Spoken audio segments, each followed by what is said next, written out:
Welcome to the Loud Whisper Takeover Podcast. My name is Cindy Claes. I'm an athletic creative and the host of this podcast. This is a talk I gave about how to make your impossible possible. Make sure you grab a notebook, subscribe, and follow. Making your impossible possible. The first thing I wanted to say is that you have already made your impossibles possible at some point in your life. At some point in your life, there was something that you didn't even know you could do. You didn't even know you could achieve. And then you walked up the mountain and you looked back at your journey and you were like, wow, did I really do that? Thing is, sometimes we don't really take the time to analyze how we were able to walk up that mountain. We put it on luck. Oh, I was so lucky. My guardian angels looked after me. Or you thought it was a special moment. It must have been destiny. Maybe you even think that because in that moment in time you had so much faith and belief that there was no other way that it could happen. But maybe there was something else behind the magic. Maybe there was something else behind the magic. And I want us to go deeper into how comes that in that moment we made the magic happen. How comes that today we sometimes forget of how we can tap into that power again? Because somehow we were able to tap into that really strong divine power a few weeks ago, a few years ago, a few months ago. And today we're facing an impossible and we are like, I don't even know where to start. Today is about tapping into that knowledge that we have already, as well as giving you new tools of how to make your impossible possible. For those that don't know me yet, some might know me as a fitness and nutrition coach. Others might know me as an artist for my creative callings in the world of dance, acting, theater, and film. Yet I am that, but I am so much more because I cannot be put in a box. We have tendency to tense up when we are being put in a box because it's restrictive and frustrating. And I believe that if you are here with me in this conversation, we have something in common. We cannot be boxed in. You know why? Because our boxes are getting bigger and bigger and bigger and bigger. While your box is getting bigger and bigger and bigger, mine is too. And yes, I am a fitness coach. I am an artist. I also have an entrepreneurial spirit. I have an international life, and I'm just a human being on a spiritual and emotional quest because I always try to make a little bit more sense each day of what it actually means to walk through this adventure called life. So, how can we make your impossible possible? And I want you to take a moment and think, well, what is your impossible that you would like to make possible in this moment in time today? Do you have financial goals? Do you want to raise money for your artistic project? Do you want to lose weight? And it seems too complicated to get there, too difficult. Do you want to get stronger at the gym? Do you want to do some moves you've never been able to perform?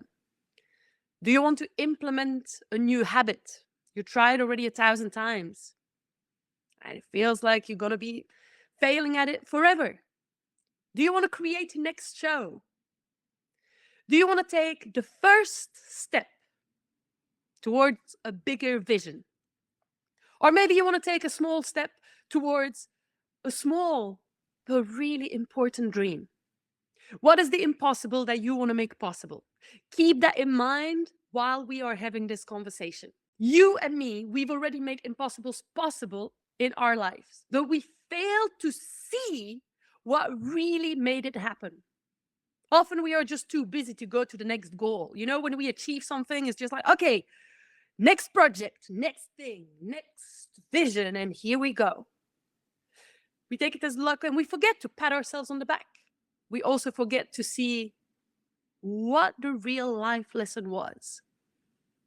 So, I'm going to tell you 4 short stories of something that happened to me personally And I'm going to tell you these 4 short stories so that you can recognize yourself in it.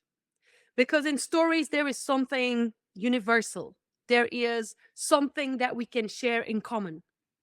So I'm going to share these 4 short stories with you so that you can remember what you once did. And I'm also going to share these stories so that we can unfold what the life lessons are and that we as a collective can make new impossibles possible. So I'm going to tell you my first story. I was a student in Paris.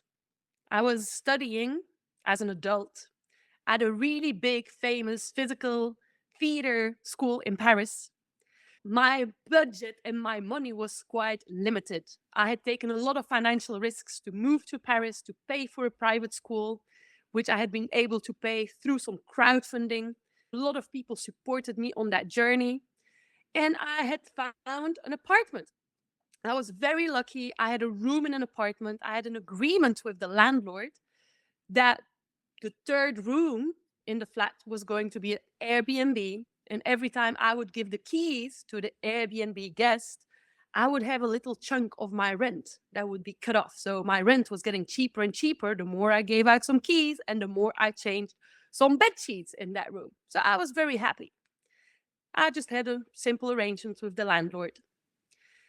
Except that one night, I welcomed a couple who were about 65 years old, and they seemed a bit odd.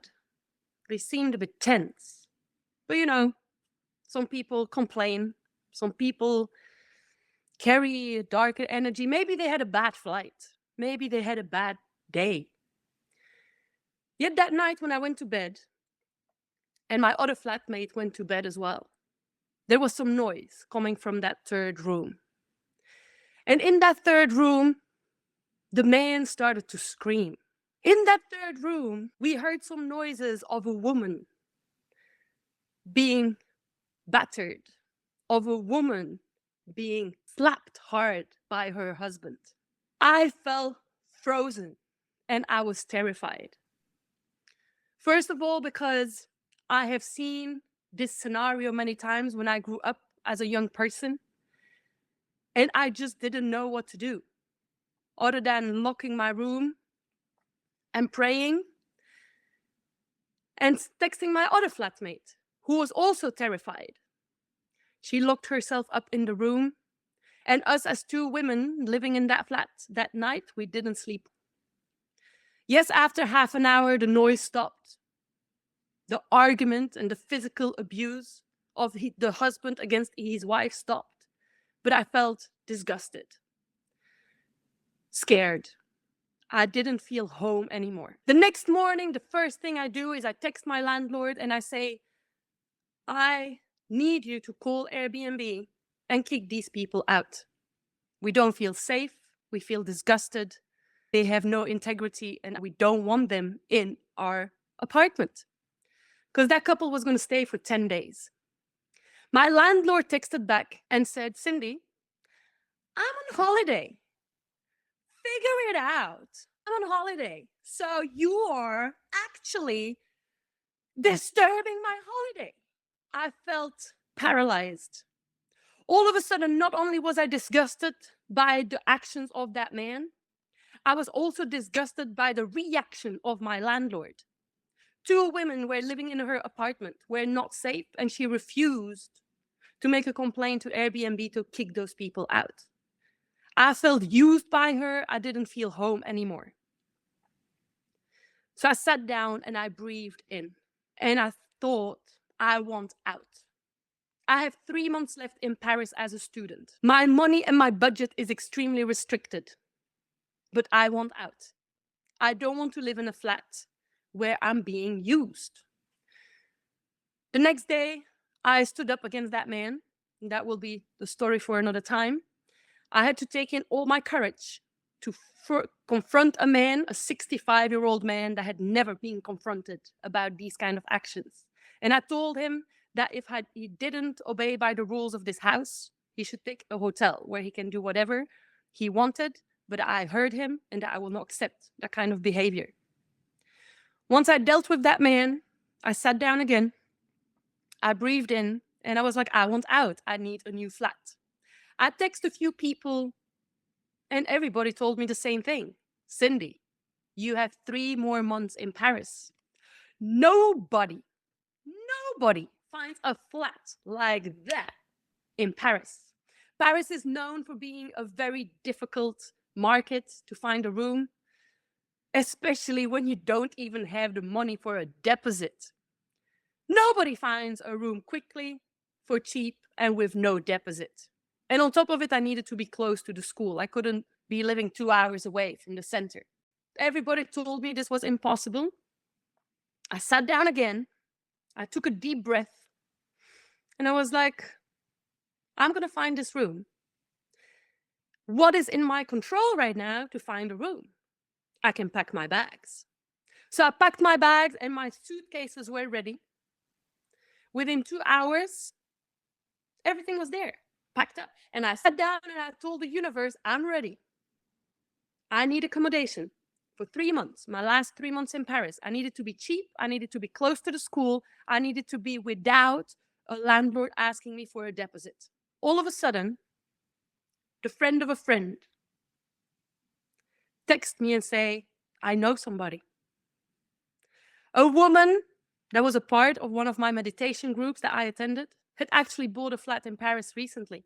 She wanted to rent it out, but the works had taken too much time, and eventually she was behind on schedule.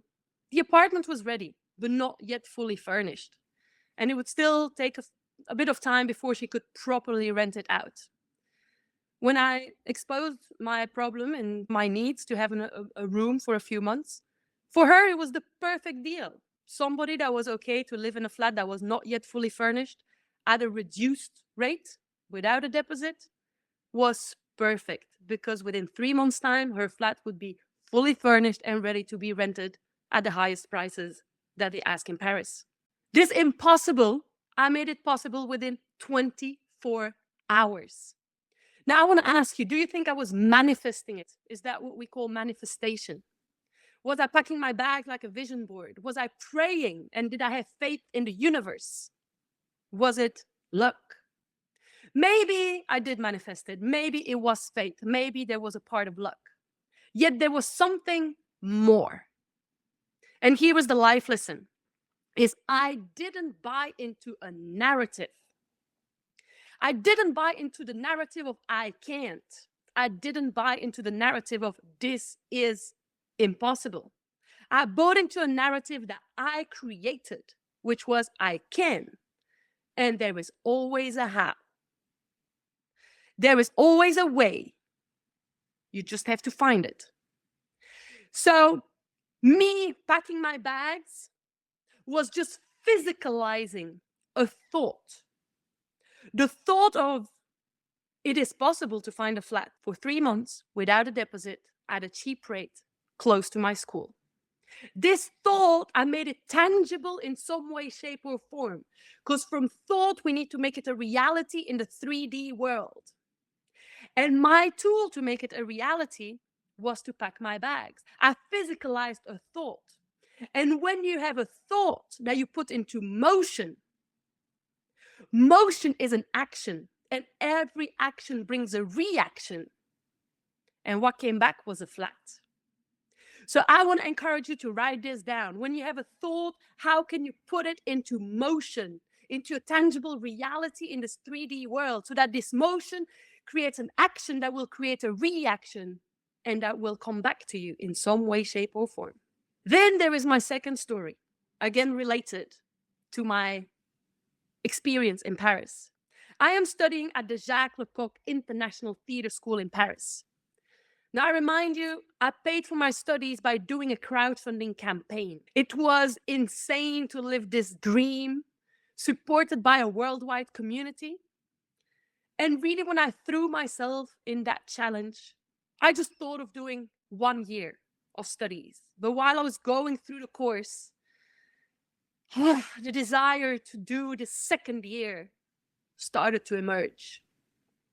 However, Paris, again, a second year. It was an expensive adventure, a financial risk, But also, this particular school wasn't fully in line with my values as an artist. And then somebody introduced me to a similar school based in Barcelona who offered the same program. And Barcelona was half of the price. The school fee was half of the price. The living expenses of the city were lower. And in all honesty, I always wanted to live in a place with palm trees and right by the sea. However, it's a theater school. I needed to learn Spanish. I had 4 months to learn Spanish. I didn't speak a word of Spanish. And these next 4 months were gonna be crazy, crazy busy. My last few months in Paris were nuts. We had our end of year school sort of presentation. I had to work as a student to be able to live in Paris and then put some money aside to move to Barcelona to pay for the next year of schooling. But then I thought, okay, 4 months. 4 months is doable. We have technology nowadays. So I woke up every morning at 6 a.m. and I thought, oh, if I wake up and my brain is sort of foggy, I will probably remember Spanish words a little bit better. My unconsciousness and my subconscious will sort of, absorb these words. So I did a bit of Duolingo every morning at 6 a.m. Then I took the train to school and I did some more Duolingo. When I had lunch, I did some more Duolingo.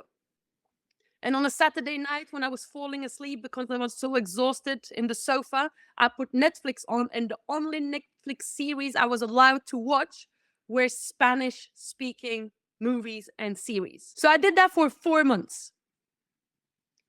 And 4 months later, I moved to Barcelona. Speaking gibberish Spanish, but definitely understanding my teachers. I was able to do all the classes. I did not get lost. Mission accomplished. What was going through my mind when I saw this vision of going to Barcelona? What was going through my mind when I thought I'm going to go and do a theater course in a language that I don't even speak? And I got to have some sort of fluency to follow the course within 4 months? Well, this is the thought that crossed my mind. That's it. That's it. Learning Spanish, that's what's going to stop you? Learning Spanish, that's the mountain, the thing you don't want to, the challenge you don't want to overcome. That's it. That's what you want to be remembered as. That's the person you want to be remembered for. The girl that thought that learning Spanish was a little bit too much of a difficulty. That's it. That was the thought that gave me the drive to make my impossible possible. And I am sure that you already went through that journey. Or maybe this is the thought that you want to apply now to your impossible, to make it possible. That's it. That's what's going to stop you? You're so much bigger than that. And I know that you know, because we know that we are bigger than that. So I'm moving to my story number 3. This is a story of me working as an artist in London. I curated the very first dance hall theater night at a theater called Sadler's Wells. It's one of the biggest venues when it comes to dance in London. And so they gave me the opportunity to curate a dance hall theater night. I am working really hard to get the fundings to make it happen. I am inviting dance hall theater companies to make it happen. I found the fundings to bring over Jamaican choreographers. I sat down for hours, falling asleep on my computer, trying to get the money to get those Jamaican artists over to London. I'm organizing like a whole international week where Belgian artists are coming to London and UK artists are working together with the Jamaicans to create a whole educational program that will be showcased on that night. And the theater, Sadler's Wells, told me, if the first night sold out, well, then we're going to have a second night. So my vision is I'm not doing all of this work just to be presented once. I'm doing all of this work because I want to have 2 sold out nights. That's the vision, that's the goal. A month before, I sit down with the producers. And they were like, Cindy, tickets are not selling that well. It's okay, but they don't really sell out that well. So, we're going to keep it to one night. Yeah, it's going to be good. And I went away from that meeting so distraught, disappointed, and heartbroken. Did I really spend 6 months of my life falling asleep behind a computer, raising money for all this massive project to be shown once on stage? Did I really pour all of my sweat and tears into making these shows and contacting artists for it to be shown once, one night on stage? No. So I went back home. I sat down. I took a deep breath. And I just asked myself, what can I do? What is in my power right now to have my second night? I was like, you know what? F it. I'm going to message every single person I know on Facebook, and I'm going to ask them to share my flyer or my trailer for 24 hours. So literally, there is not one person I did not message. I messaged every person saying, hey, you might be aware of the fact that I've been working hard to try to get the dancehall community to be more represented in the UK. And I would really appreciate if you could just for 24 hours, the next 24 hours, that's it. Either share my flyer, change your profile picture to my flyer, or share my video trailer of the show. Just 24 hours. It's a little action I'm trying to do, to raise awareness and so people know that the show is on. Now, so many people said, yo, Cindy, no problem. So many people changed their profile picture to my flyer that the show got sold out in 24 hours. It created such a buzz that it was sold out in 24 hours. The theater called me the next day saying, Cindy, we need to put on a second night. I'm like, I know, we do. Now, the first night was sold out in such a short amount of time that the second night created another buzz, just and only because the first night was sold out in 24 hours. So the second night, I kept screenshotting.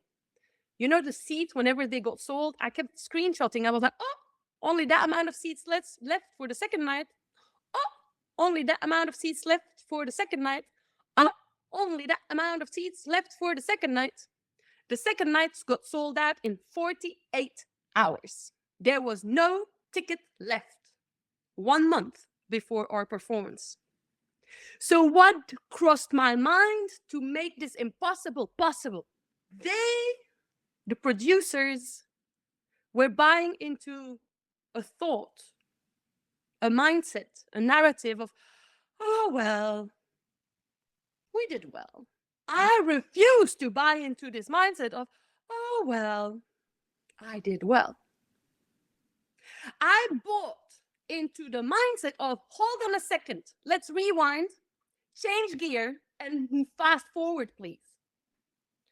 And that stepping back, going to silence, changing gear, and moving fast forward is what is making our impossible possible.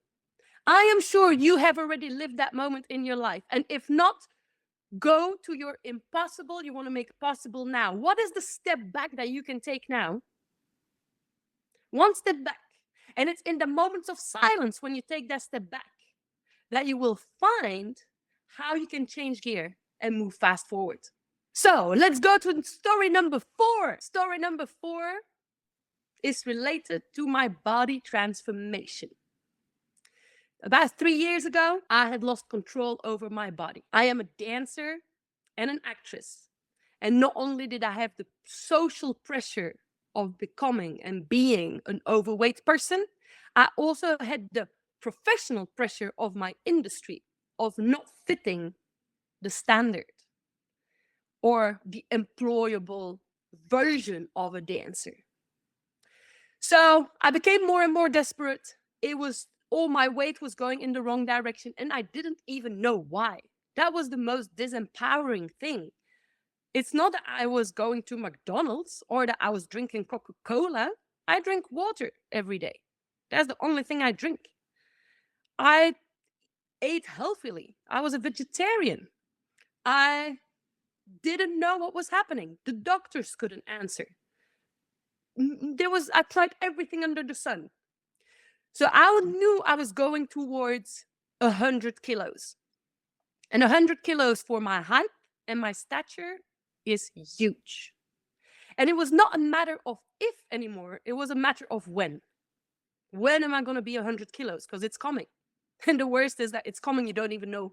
So eventually, during the pandemic, the only thing that was open were the gyms. I was living in Barcelona at the time, and I thought I would start CrossFit.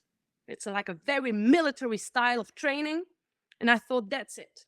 That's the only thing you haven't tried yet. It's like these crazy training systems that just kill you straight away, and that's what we do in moments of desperation. CrossFit is a little bit expensive, and so I decided to sign up for a membership that allowed me to go twice a week. I'm sharing that with one of my best friends who's a CrossFit addict, and he was like, Cindy, no. The results you're describing, the results you want to achieve, you're never going to achieve that by going twice a week. You're going to waste your money and you're going to waste your time. I was like, me? Wasting my time?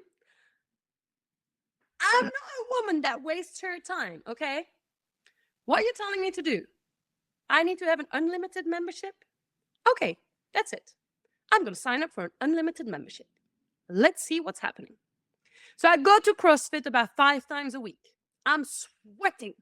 I'm working hard. I'm tired. As a matter of fact, I'm so tired that I need to take a nap after every workout. When I come home from CrossFit, the only thing I want to do is eat. But I don't even have the energy to go to the kitchen. I go straight to bed for 2 hours. Eventually, after 6 weeks, I go on the scale and nothing changed. I had not lost a kilo. Nothing. Nada. Everything had remained the same, except that I was tired and more tired. The next day I go to CrossFit and I have literally a breakdown at the gym. The workout is not even that difficult, but I just crashed down on the floor. There was no fuel left in the tank.